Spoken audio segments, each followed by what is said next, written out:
Une union est souvent une belle démarche, union entre deux personnes amoureuses, union entre deux pays, union entre deux églises, comme c'est le cas en ce moment entre l'église réformée et l'église luthérienne qui viennent de fonder l'église protestante unie de France. Bon, c'est pas un scoop international pour la plupart d'entre vous qui regardez cette vidéo peut-être, mais des croyants ont fait des pas les uns vers les autres, il y a eu un processus de dialogue, d'accord. La question qui se pose maintenant, c'est est-ce qu'on constate un accord parfait à la fin d'une partition qui marque la fin d'un processus? Et dans une union entre deux personnes, on pourrait se poser la même question. Pour le mariage, est-ce que c'est la fin d'un processus, d'une conversation, d'un accord qui a été posé? Ou est-ce que on va pouvoir, sur le clavier, jouer quelques mélodies, improviser et ouvrir de nouveaux chemins?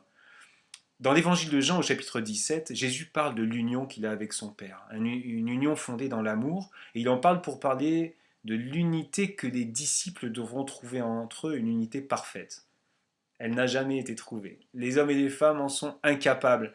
Et c'est peut-être cela qui nous est dit que cette unité n'est pas quelque chose qu'on pourrait commémorer un jour dans un événement mondial.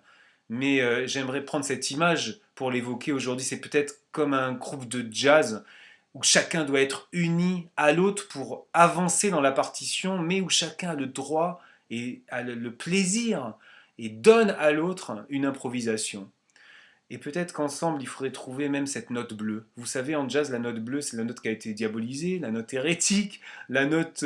et pourtant, c'est une belle note aujourd'hui qui est recherchée pour mettre en tension. C'est une note, en fait, qui dit une promesse. Les auditeurs entendent cette tension et attendent quelque chose derrière, où tout le groupe va reprendre, ensemble, ils vont inventer de nouveaux accords, de nouveaux chemins en musique.